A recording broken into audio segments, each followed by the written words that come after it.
Probably the most common career advice is, follow your passion.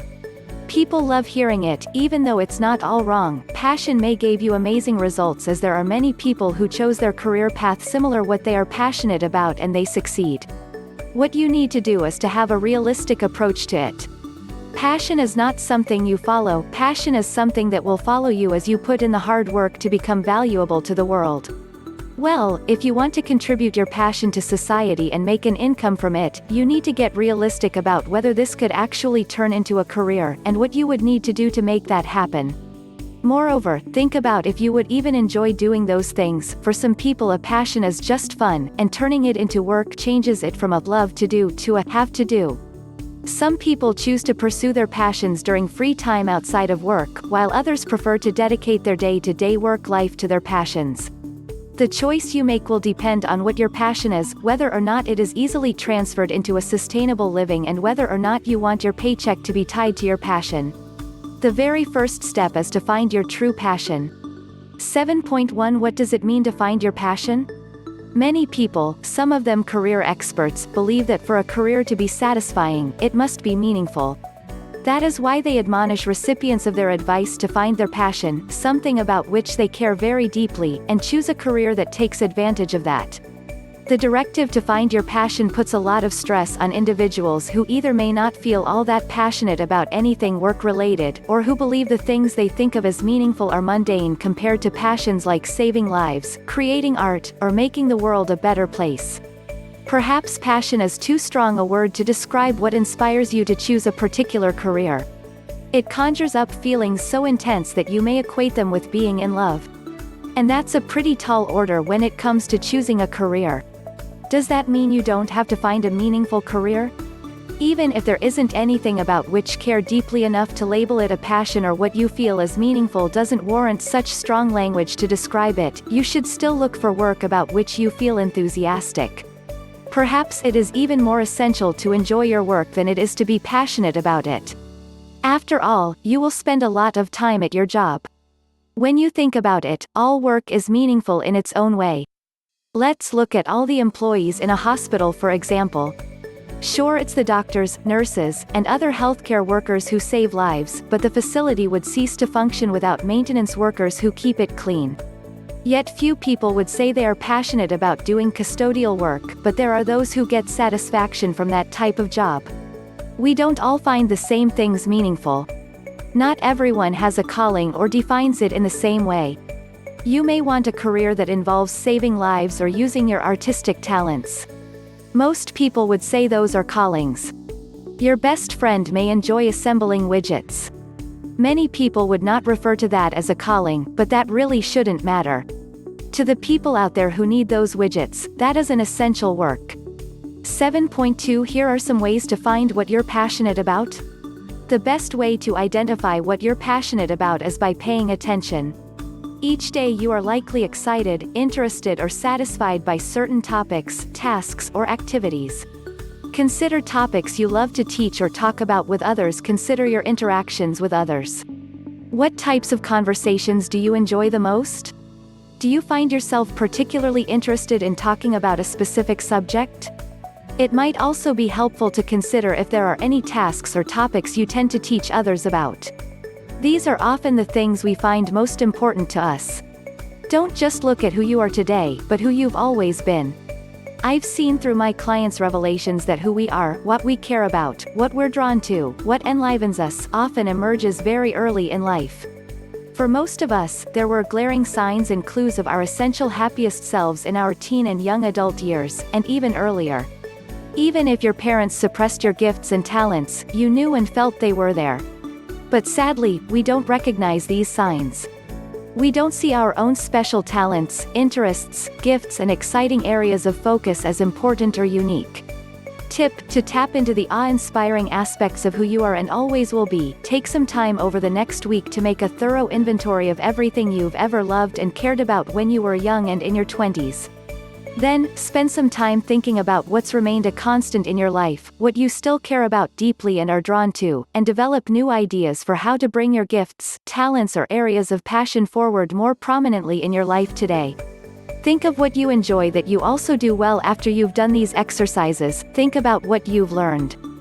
Focus on the things that you both enjoy and do well, whether you have a way with animals, make a killer lemon tart, or are crazy for origami, and write them down. Then, narrow the list to the top 3 or 4 things. Keep it handy, review it often, and use it as your jumping-off point when you're plotting your career move. Look for high points in your day. There might be a certain day of the week or time of the day you look forward to for some reason. Maybe it's a specific meeting, task, or time you have set aside. You might also notice certain surprises or unexpected times that end up being the best part of your day. Pay attention to both seemingly significant and insignificant things that you would consider to be the peak of your day.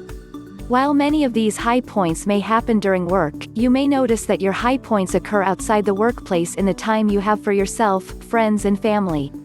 Taking note of where and with whom your high points take place will bring you one step closer to knowing whether your passions are related to career or other parts of life.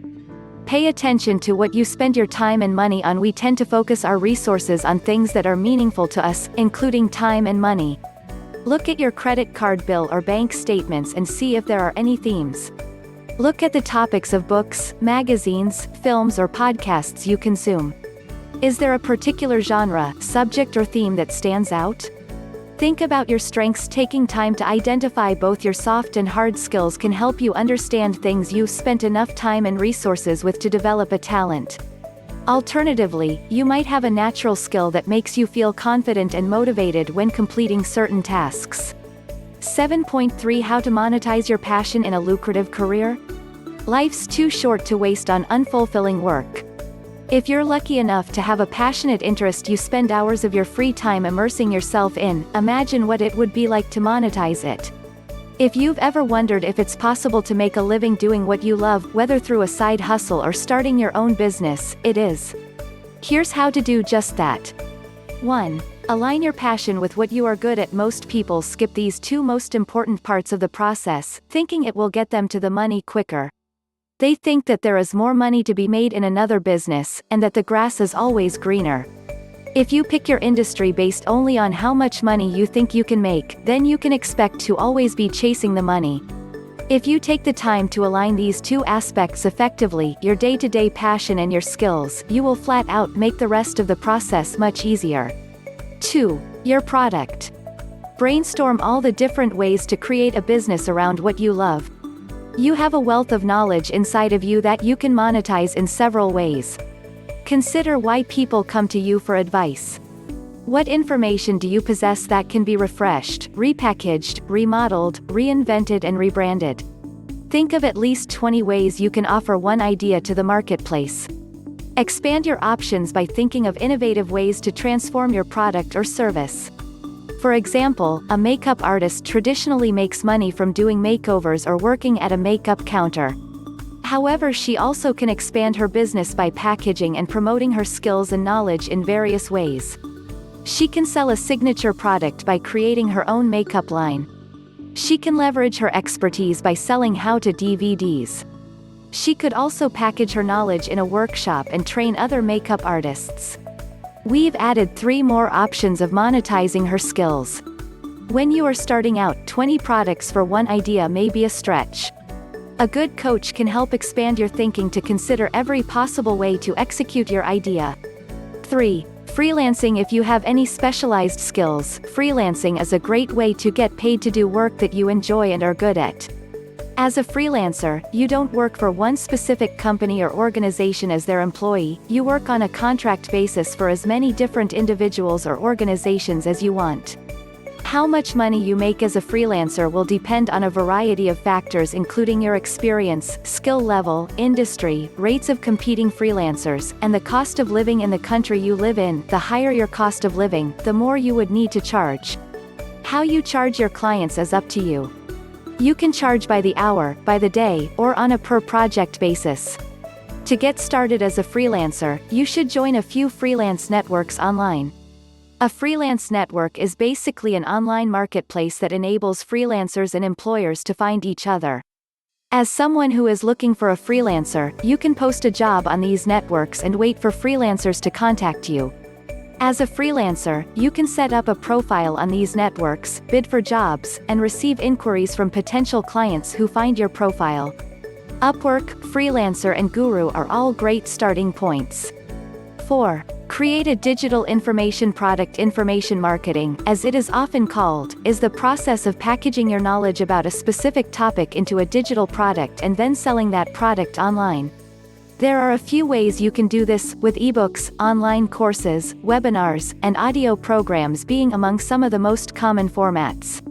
Information marketing is effective because many people do not have the time or patience to sift through endless amounts of free information online. They would much rather pay for a digital product that gives them the information they need in an organized and easily digestible format. One of the greatest advantages of creating an information product is that you only have to create the product once, and then you can set up systems online to market, sell, and deliver the product for you. Most successful online entrepreneurs have all incorporated information marketing into their business model, enabling them to share their knowledge with more people and generate more revenue without having to trade their time whenever a sale is made. Regardless of which format you choose for your information product, the process for creating one is very similar. You start by identifying a specific result that someone wants, and then you break down the process for getting that result into logical steps that your customer can follow. You could even package the same information into multiple formats and charge a different price for each format. Once your product is created, you can sell it directly from your website, or you can choose to leverage other platforms to handle the distribution for you. For example, if you write a book, you can self-publish it on Amazon. If you create a course, you can publish it on Udemy or ClickBank. 5. Your promotion plan. Create a portfolio by putting together samples of your work. If you're a baker, create samples to share with others. If you offer a cleaning service, create a coupon to clean one room free. Don't be afraid to give away free services or products. Prospects like samples to see if they really want what you're offering. People want to get to know, like, and trust you before they buy from you. So be yourself, be authentic, and give free information or services. Next, secure your business name, get business cards, and start thinking about your website.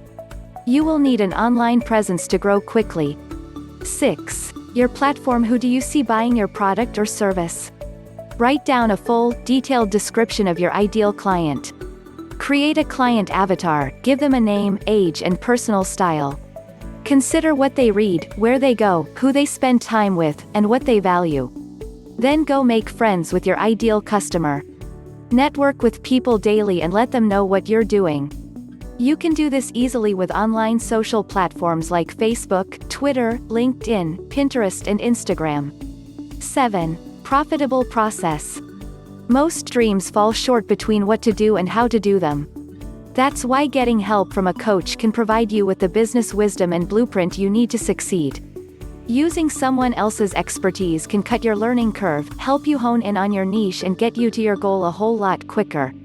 These proven processes not only save you a lot of time, money, and frustration, they also help build your confidence to keep going.